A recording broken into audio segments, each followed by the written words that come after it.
Maman, réveille-toi. Tu as promis. Tu as promis qu'on verrait papa bientôt. La voix, frêle comme une brindille, tentait de percer le vacarme assourdissant des machines et des pas pressés. Une fillette de 4 ans, agenouillée près du lit, serrait désespérément une main dont la chaleur s'échappait, remplacée par une froideur de marbre. La voix d'Alice Dubois s'éleva, un murmure à peine audible, un souffle rauque. Manon, mon trésor, approche. Le dernier mot fut un soupir, un nom à peine formé, la fontaine du repos. Ton père est un homme puissant. Un jour, il te sortira de cet enfer. Dans cette chambre aseptisée de la fontaine du repos, en Provence, là où l'élite de Lyon venait dissimuler ses secrets inavouables derrière des façades immaculées et des portes blindées, la mort venait de réclamer son dû. La détenue 139, que le monde avait autrefois connue sous le nom d'Alice Dubois, s'éteignait. Chargée à 200. Dégagée. Le défibrillateur gémit, un son aigu et strident, avant de libérer sa charge électrique. Le corps d'Alice convulsa violemment sur le matelas. On ne peut pas la perdre, c'est une catastrophe. Si Lucas Mercier apprend qu'on l'a laissé mourir, mais l'électrocardiogramme chantait déjà sa funeste mélodie, selon son continu, ininterrompu, qui signifie qu'un cœur a renoncé à se battre. Et Manon, sa petite Manon, hurla de toutes les forces de son corps minuscule, un cri qui déchira le silence de la mort. Maman! Comment une enfant innocente de 4 ans avait-elle pu se retrouver enfermée avec sa mère dans un hôpital psychiatrique? Un lieu pour les esprits brisés, pas pour les âmes en fleurs. Quel monstre pouvait bien enfermer une femme enceinte, et permettre que son enfant naisse et grandisse derrière ces murs froids? Et maintenant que le cœur de sa mère s'était tu, quel destin attendait cette petite fille? Serait-elle broyée par les rouages impersonnels du système? Ou quelque chose de bien plus sinistre l'attendait-il, tapi dans l'ombre? Accrochez-vous, car l'histoire que vous allez entendre va vous glacer le sang. C'est le récit d'un amour si puissant qu'il a survécu à 4 années d'enfer, de mensonges si habiles qu'ils ont trompé un monde entier, d'une tromperie si parfaitement orchestrée qu'elle a failli anéantir une famille, d'une trahison venue de ceux qui souriaient en aiguisant des couteaux dans votre dos.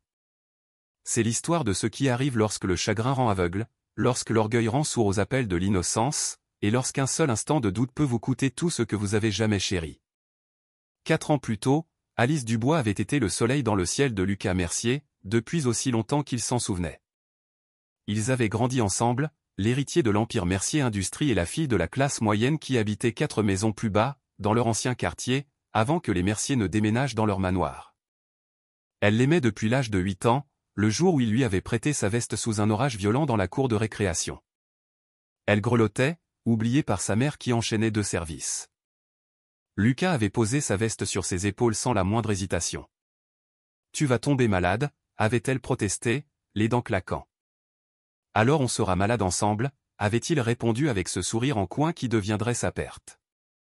Il était tombé amoureux d'elle à 16 ans, le soir où elle avait frappé Tommy Morrison en plein visage pour l'avoir traité de « joli garçon qui ne vaudrait rien sans l'argent de son père ». Alice avait été renvoyée 3 jours. Lucas lui rendait visite chaque après-midi, apportant des sodas et des cookies aux pépites de chocolat qu'il avait maladroitement cuit lui-même, mais avec un amour évident. « Tu n'avais pas à faire ça », lui avait-il dit, honteux. « Si, je devais », avait-elle répondu en appliquant de la glace sur ses phalanges. Personne ne parle de mon Lucas comme ça. Mon Lucas. Ces mots avaient fait battre son cœur à tout rompre. À partir de ce jour, ils devinrent inséparables. L'ombre de Lucas, disaient les gens. Sa constante, sa conscience. Tandis que les autres filles se jetaient aux pieds de l'héritier Mercier, beau comme une star de cinéma et promis à un empire, Alice se contentait d'exister à ses côtés, lisant pendant qu'il étudiait, riant de ses mauvaises blagues, lui tenant la main lorsque son père mourut subitement d'une crise cardiaque durant sa première année d'université. Elle l'avait aimé à travers tout, la désapprobation à peine voilée de sa mère, Monique, les jeunes femmes de bonne famille que celle-ci lui présentait sans relâche, les murmures disant qu'Alice visait trop haut. Mais Lucas n'avait jamais regardé une autre femme. Alice était son foyer. À 25 ans, il en eut assez. Assez d'attendre, assez des manigances de sa mère. Lors d'une réception organisée par Monique, Lucas la défia et demanda Alice en mariage avec la bague de sa grand-mère. Monique entra dans une fureur noire. Elle menaça de le déshériter, de l'exclure de l'entreprise, de le renier. « Cette fille en veut à ton argent », avait-elle sifflé. Elle te tourne autour depuis l'enfance. Ne vois-tu pas ce qu'elle est? C'est la femme que j'aime, avait répondu Lucas. Et si tu me forces à choisir entre elle et cette famille, mère, tu n'aimeras pas ma réponse. Alors, ils décidèrent de s'enfuir et se marier discrètement. Par une douce nuit de septembre, ils projetèrent de partir et de revenir mariés avant que Monique ne puisse les en empêcher. Qu'elle hurle, que la société bavarde, ils s'en fichaient. Ils s'aimaient, et c'était tout ce qui comptait. Mais cette nuit-là, la maison d'amis du manoir des Lilas prit feu. À l'intérieur, Léa, la jeune sœur de Lucas. L'enquête fut rapide, implacable. L'écharpe argentée d'Alice retrouvée sur les lieux. Ses empreintes sur un jerrycan d'essence. Une vidéo de surveillance la montrant près de la maison quelques minutes avant l'incendie. Des traces d'accélérant sur sa robe. Je venais retrouver Lucas, avait sangloté Alice lors de l'interrogatoire. On allait s'enfuir. J'ai entendu des voix, je suis entré voir si Léa allait bien, puis j'ai senti l'essence. Quelqu'un m'a piégé. Mais personne ne l'avait cru. Ni la police, ni les enquêteurs, ni Lucas. Il l'avait regardé, le cœur en miettes. Pourquoi? Avait-il murmuré. Tu pensais que si tu te débarrassais de Léa, ma mère n'aurait plus le choix que de t'accepter? Que je me tournerais vers toi pour me consoler? Lucas, non. Avait supplié Alice. Jamais je ne ferai de mal à Léa. Tu sais que je l'aimais. Mais il s'était reculé, comme brûlé par son contact. Je ne sais plus rien. Je ne te connais plus. Monique Mercier voulait du sang. Elle exigea la peine de mort. Un procès exemplaire. Mais Lucas l'en empêcha. Elle est malade, dit-il d'une voix vide. Quelque chose en elle a cédé. Elle a besoin d'aide, pas d'une exécution. Ce n'était pas de la pitié, mais une cruauté déguisée en compassion. Il l'avait fait interner à la Fontaine du Repos, un établissement psychiatrique privé appartenant à sa famille. La dernière fois qu'Alice l'avait vue, elle était menottée, chargée dans un fourgon. Elle l'avait regardé à travers la vitre, les larmes coulant sur son visage, et avait articulé 3 mots, « Je t'aime ». Il s'était détourné. Ce qu'aucun des deux ne savait, c'est qu'Alice portait son enfant, une petite étincelle de vie créée lors de leur première et dernière nuit ensemble. 4 ans plus tard, Lucas Mercier était assis dans son bureau d'angle surplombant Lyon depuis la tour Mercier, signant des documents qu'il ne lisait pas. À 29 ans, il en paraissait 40. Le deuil avait creusé son visage. La greffe de cœur qu'il avait reçue 2 ans plus tôt, miracle qui lui avait sauvé la vie, laissait une cicatrice qui le lançait parfois. Il était vivant, mais ne vivait plus. Debout à côté de lui, Valérie Lefebvre faisait courir ses doigts manucurés sur ses épaules. « Chérie, tu vas te tuer à la tâche, susurra-t-elle. Rentre à la maison. On parlera du gala de la fondation. » Lucas l'entendait à peine. Elle s'était imposée dans sa vie, le choix de sa mère. Élégante, sophistiquée, la partenaire parfaite pour un homme qui ne croyait plus en l'amour. Tout le monde supposait qu'il se fiancerait bientôt. Lucas, insista Valérie. Avant qu'il ne puisse répondre, son téléphone vibra. Stéphane Dubois. Je dois prendre cet appel, dit Lucas. La voix de son assistant était nerveuse. Monsieur Mercier, un appel de la Fontaine du Repos. C'est à propos d'Alice Dubois. Ce nom le frappa comme un coup de poing. Il se redressa, le cœur battant. Transférez-le. Les yeux de Valérie se plissèrent. Lucas, ça peut sûrement attendre, il leva la main pour la faire taire. La voix du directeur, professionnelle et détachée, résonna. Monsieur Mercier, je vous informe qu'Alice Dubois est décédée ce soir à 20h47, arrêt cardiaque. Nous avons tout tenté. Le reste des mots se perdit dans un brouillard. Morte. Alice était morte. La femme qu'il avait aimée, celle qui l'avait détruit, était partie. La cicatrice sur sa poitrine le brûla. Il y a autre chose, monsieur Mercier, reprit le directeur. Mademoiselle Dubois avait un enfant. Une fille, née ici il y a 4 ans. Elle vivait avec sa mère. Le téléphone glissa de ses doigts. Une fille. Un enfant. Le calcul le percuta. Il y a 4 ans, il avait fait enfermer Alice. Elle était enceinte. Elle avait porté leur bébé. Accouché seule. Élevé leur enfant dans cet enfer. Mon Dieu, murmura-t-il. Que ai-je fait? Lucas, que se passe-t-il? Demanda Valérie, son masque de préoccupation se fissurant. Lucas attrapa sa veste, ses clés. Je dois y aller. Aller où? Parle-moi. Au centre. Alice est morte. Et elle avait une fille. Ma fille. J'ai une fille, Valérie. Le visage de Valérie pâlit, puis se teinta de colère. Tu vas y aller maintenant? Après tout ce qu'elle a fait? Elle a assassiné ta sœur. J'ai une fille. Rugit Lucas, le chagrin et la rage éclatant. Une fille de 4 ans qui vit dans ce centre. Alors oui, Valérie, j'y vais maintenant. Il se dirigea vers la porte, mais elle lui agrippa le bras. Ne fais pas ça. C'est probablement un mensonge, un stratagème. Dégage. Répondit Lucas. Il sortit en trombe, la laissant au milieu de son bureau, le visage déformé par la fureur et la peur. Dès que les portes de l'ascenseur se fermèrent, Valérie saisit son téléphone. Sandrine, souffla-t-elle quand l'infirmière répondit. Il sait. Mercier c'est pour l'enfant. Il est en route. Exécutez le plan maintenant. J'envoie ma nièce Chloé tout de suite. Séparez la vraie de la fausse, et faites ça bien. Elle raccrocha et composa un autre numéro. Florence, c'est moi. Prépare Chloé. Cheveux brossés, vêtements propres, la poupée. Tu veux garder ta maison? Alors fais ce que je dis. Valérie pouvait gérer ça. Depuis qu'elle avait découvert la grossesse d'Alice 2 ans plus tôt, elle préparait des plans. Elle deviendrait Madame Mercier, et aucun enfant d'une femme morte ne se mettrait en travers de son chemin. Quand la voiture de Lucas s'arrêta devant la fontaine du repos, la scène était déjà en place. Il entra en trombe. Où est-elle?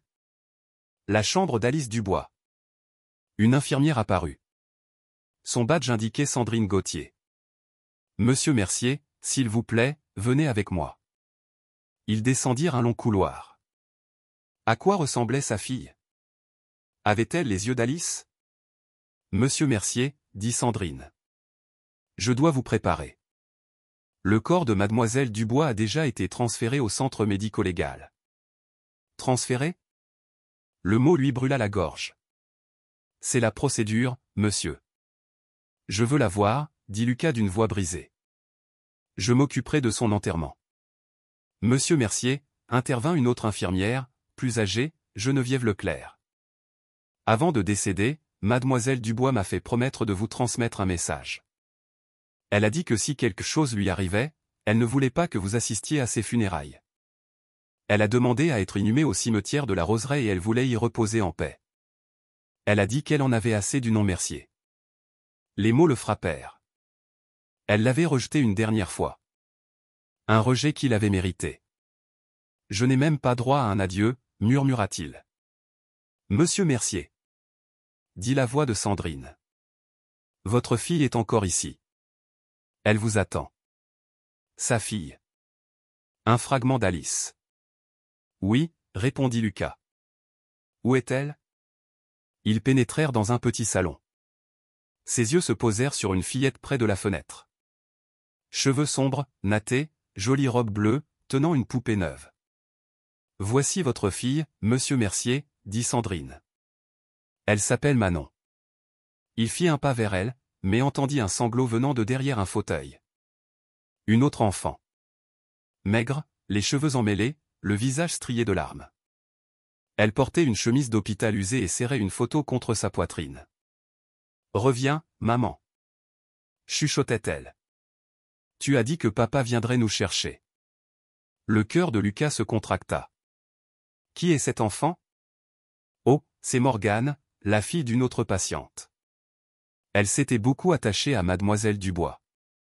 L'enfant leva les yeux, et le monde de Lucas bascula. Ses yeux. C'étaient les yeux d'Alice. Identiques. Papa? Murmura la fillette. Le mot le frappa comme un éclair. Papa, tu es venu? L'enfant se redressa et avança vers lui, les bras tendus. Maman a dit que tu viendrais. Sandrine attrapa le bras de l'enfant. Morgane, non. Ce n'est pas ton papa. Ta maman était parfois confuse. Non. Cria l'enfant en se débattant. C'est lui mon papa. Maman me montrait sa photo tous les jours. Lucas resta figé. La fillette bien coiffée s'avança. Papa. Je suis Manon. Maman m'a parlé de toi. Lucas regarda les deux enfants. Celle qui s'exprimait avec assurance, et celle qui hurlait son nom avec une conviction brute. Monsieur Mercier, dit Sandrine, Morgane souffre de graves troubles de l'attachement. Elle croit que chaque homme qui entre ici est son père. Mais tout sonnait trop préparé. S'il vous plaît. Pleura la petite fille sale. Ne me laissez pas ici. Papa, s'il te plaît. Quelque chose se tordit dans la poitrine de Lucas. Il porta la main à sa cicatrice. Le cœur greffé cognait de façon désordonnée. Il s'agenouilla à hauteur de la fillette. Comment tu t'appelles, ma puce? L'enfant le regarda avec les yeux d'Alice. Manon. Je m'appelle Manon. Maman m'a donné ce nom. Elle a dit que ça voulait dire cœur en latin, parce que je suis son cœur. Manon. Exactement le nom que la fillette propre avait revendiqué. Il leva les yeux vers Sandrine. Pourquoi ont-elles le même nom? Elle imite votre fille. Son vrai nom est Morgane. Très bien, dit Lucas. Manon et Morgane. Vous venez toutes les deux avec moi. Monsieur Mercier, je ne pense pas que ce soit judicieux, je me moque de ce que vous pensez. Cet enfant est seul et terrorisé. Je ne vais pas la laisser ici. Je les emmène toutes les deux. Préparez les papiers. Dans l'heure. Le trajet jusqu'au manoir des Lilas en Touraine se fit en silence. La fausse Manon, Chloé, était assise bien droite.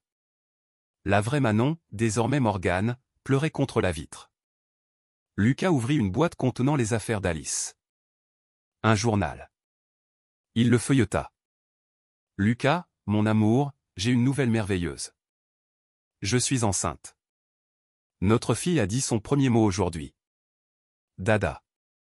Page après page, l'amour et la lutte d'une mère. Il leva les yeux vers les deux fillettes. La fausse Manon regardait par la fenêtre. Morgane le fixait avec les yeux d'Alice. Ta maman te chantait des chansons? Demanda-t-il. La vraie Manon hocha la tête.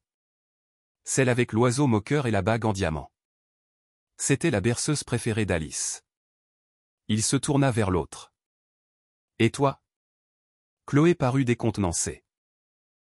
Twinkle, twinkle, little star. Quelque chose clochait. Sur les marches du manoir, Valérie les attendait. Mon chéri. Et tu as ramené 2 enfants? Comme c'est généreux. Son regard était froid. Voici Manon, dit Lucas en désignant Chloé. Ma fille. Et voici Morgane. Comme c'est attendrissant, dit Valérie. On trouvera une place pour Morgane, peut-être dans les quartiers du personnel. C'est une enfant, pas une domestique, répondit Lucas. La vraie Manon les observait. Cette femme était la cause de tout. Les enfants doivent être épuisés, déclara Valérie. Manon aura la chambre bleue. Et Morgane le débarras au bout du couloir fera l'affaire. On y mettra un lit de camp. Le débarras? Fronça Lucas. Juste temporairement.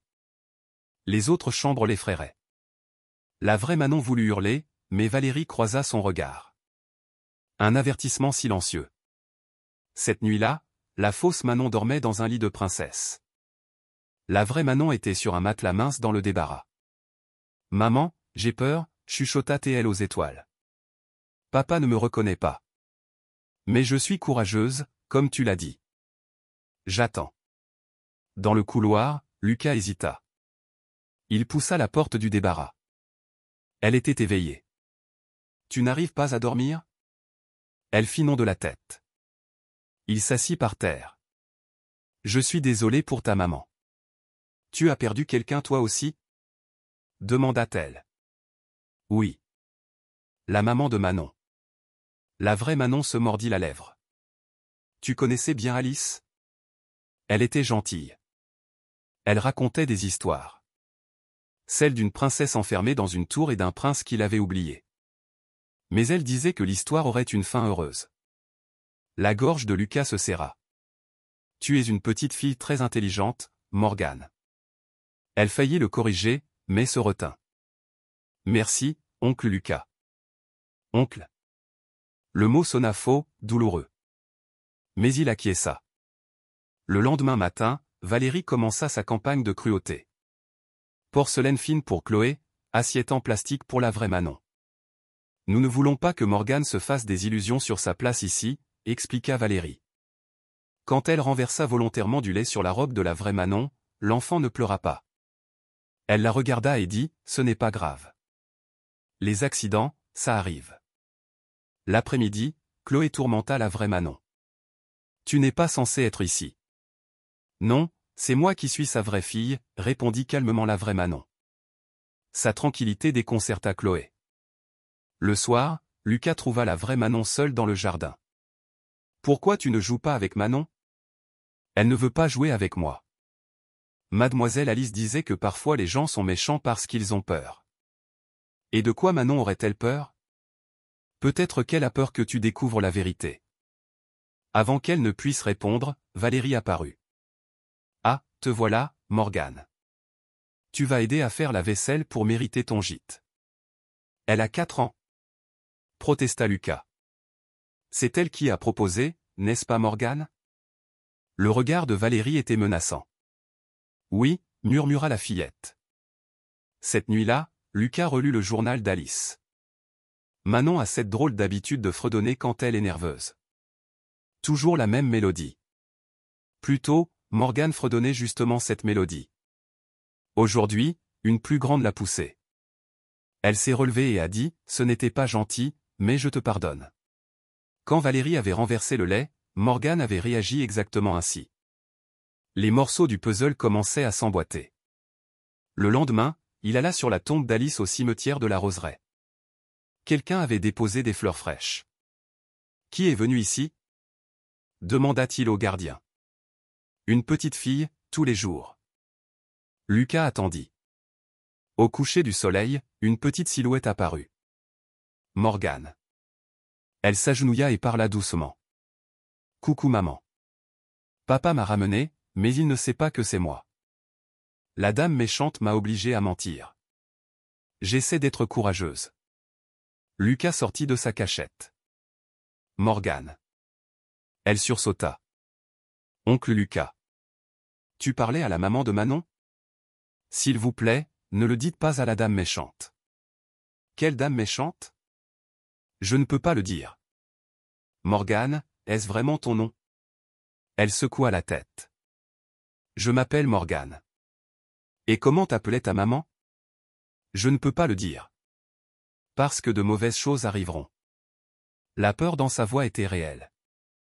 Et dans ce silence, Lucas sut que cet enfant était sa fille. Écoute-moi, dit-il.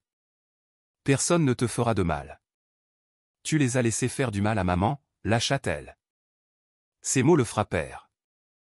C'était vrai. Cette nuit-là, il décida d'affronter Valérie, mais il avait besoin de preuves. Au dîner, il dit, c'est étrange, Manon ne se souvient de rien de l'établissement. Le traumatisme, intervint Valérie. Mais Morgane, elle se souvient de tout. Des chansons qu'Alice lui chantait. Le sourire de Valérie se figea. Après le dîner, il alla voir la vraie Manon. Elle dessinait. C'est maman et moi au paradis. Je peux te confier un secret? Je crois que ta maman voudrait que tu sois heureuse ici. Mais je ne suis pas heureuse. Et toi, tu ne sais pas qui je suis. Et qui es-tu? Demanda-t-il. Elle murmura si faiblement qu'il l'entendit à peine, je suis la fille qu'on devait choisir. Mais la dame méchante a tout changé. La vérité était là, prête à éclater.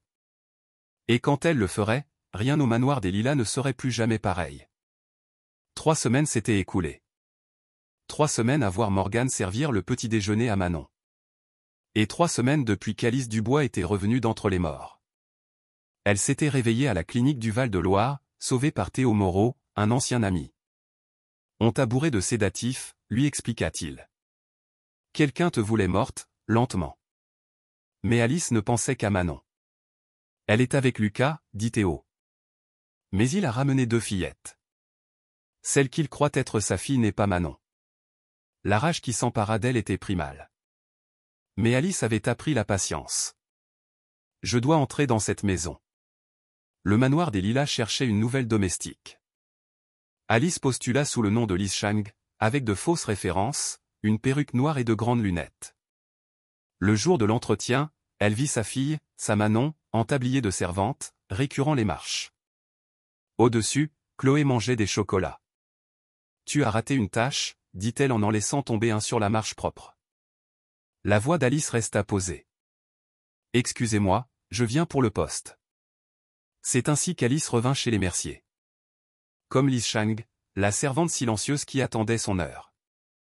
La première nuit, elle s'introduisit dans la chambre de sa fille.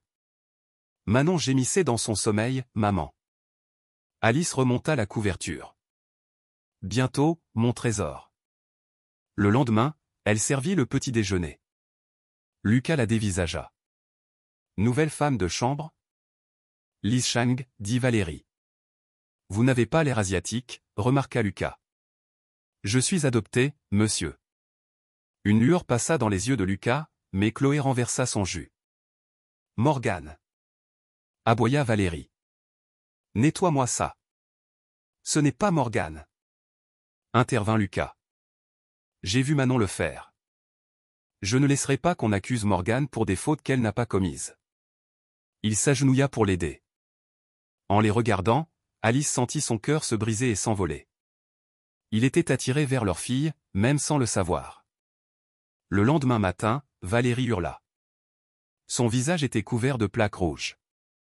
Son soin du visage avait été remplacé par une crème contenant de l'herbe à puce. Une réaction allergique, madame, déclara Lise, innocente. Manon commença à remarquer des choses. Lise apparaissait toujours au bon moment. Et elle fredonnait une mélodie familière. Un soir, dans le jardin, Manon chuchota aux étoiles, « Maman, je crois que tu m'as envoyé un ange gardien. » « Ta maman t'aimait énormément, » répondit doucement Lise. « Tu la connaissais ? » J'ai entendu parler d'elle.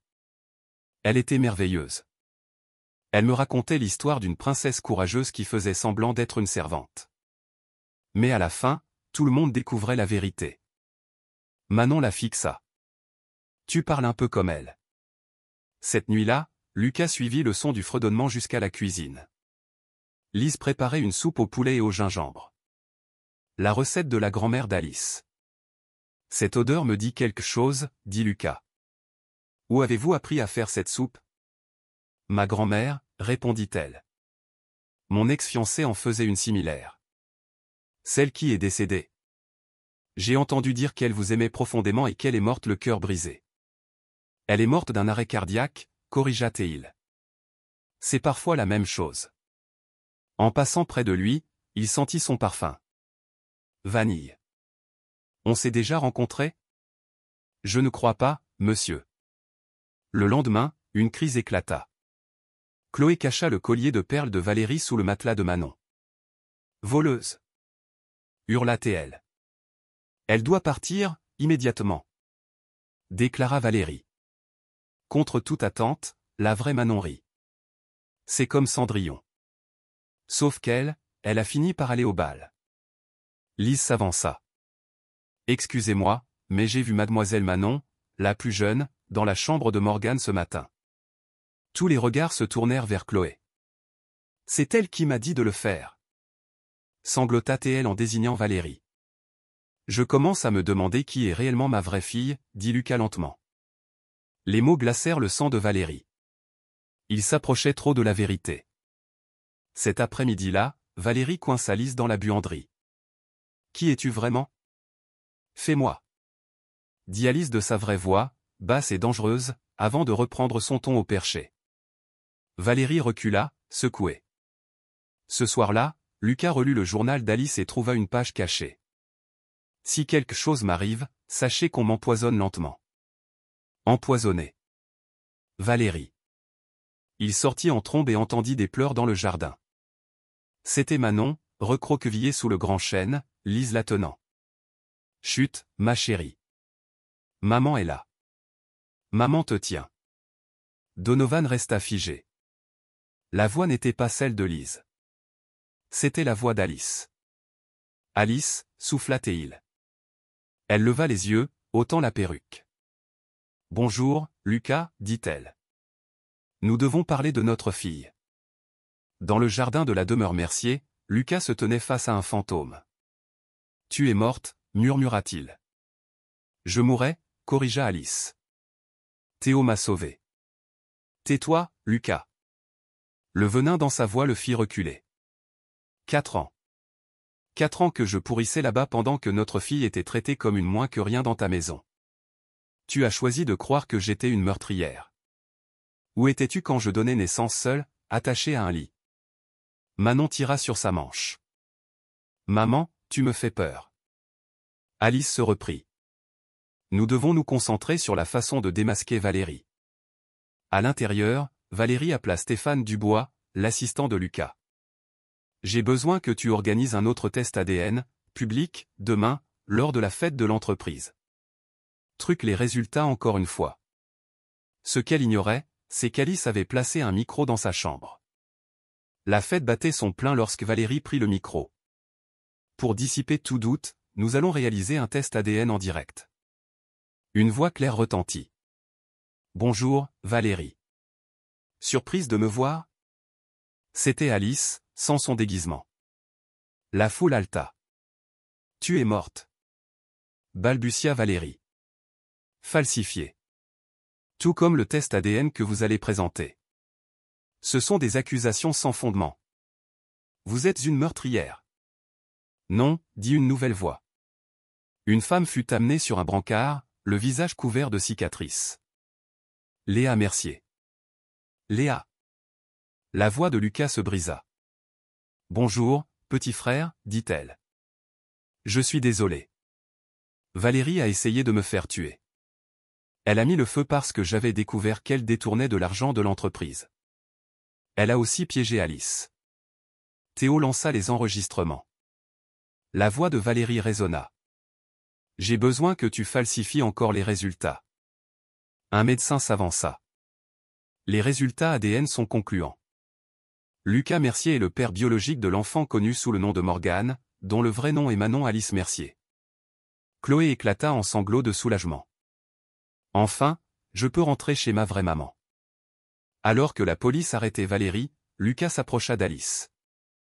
Lisa, ne t'avise pas de t'excuser. Tu ne peux pas dire désolé et effacer 4 ans d'enfer. Maman, dit Manon, on rentre à la maison.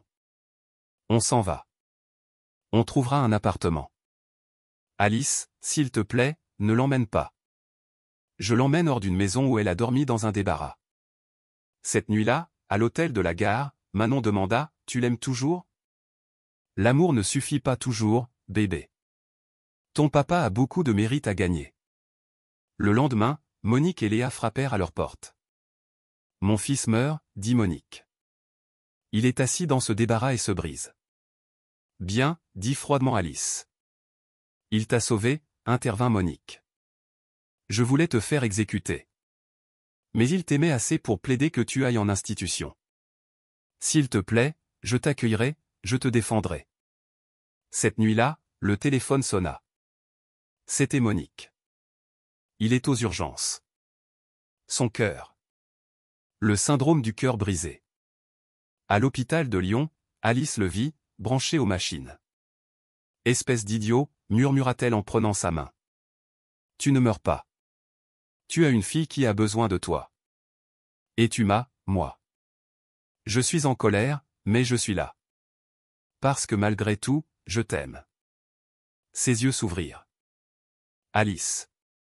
Salut, idiot. Tu es venu? Bien sûr. Tu croyais que je te laisserais mourir sans te crier dessus? Pardonneras-tu un jour? Redemande-moi quand tu ne seras pas en train de mourir. Manon courut à son chevet. Papa, ne meurs pas. L'histoire n'aura pas de fin heureuse. Je vais aller mieux. promis juré. 3 semaines plus tard, il quitta l'hôpital. Alice et Manon étaient là. Si on trouvait un endroit nouveau? Pour repartir à zéro? Demanda-t-il. Tu quitterais le manoir des Lilas? Je quitterais tout pour toi. 6 mois plus tard, il vivait à la maison du tilleul, une maison chaleureuse. Maman, vous allez vous remarier? Demanda Manon un soir. Peut-être un jour. Bien, parce que Benjamin doit exister. Qui est Benjamin? Mon petit frère. Lucas les observait depuis le seuil, le cœur rempli d'une seconde chance. 2 ans plus tard, le mariage fut petit, dans leur jardin. Manon était la demoiselle d'honneur. Alice Dubois, dit l'officiant, acceptez-vous cet homme incroyablement désolé, autrefois idiot, pour être votre mari? Je le veux, dit Alice en souriant. Que Dieu m'aide, je le veux. 9 mois plus tard, Benjamin Lucas Mercier naquit.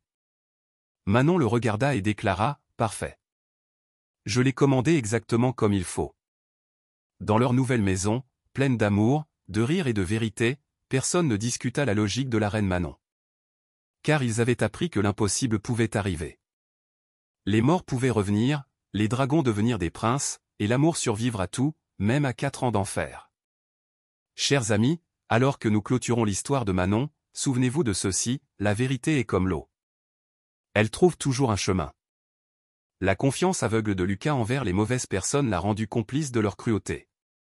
Jusqu'à ce que nous nous retrouvions, souvenez-vous, la vérité peut parfois dormir, mais elle ne meurt jamais.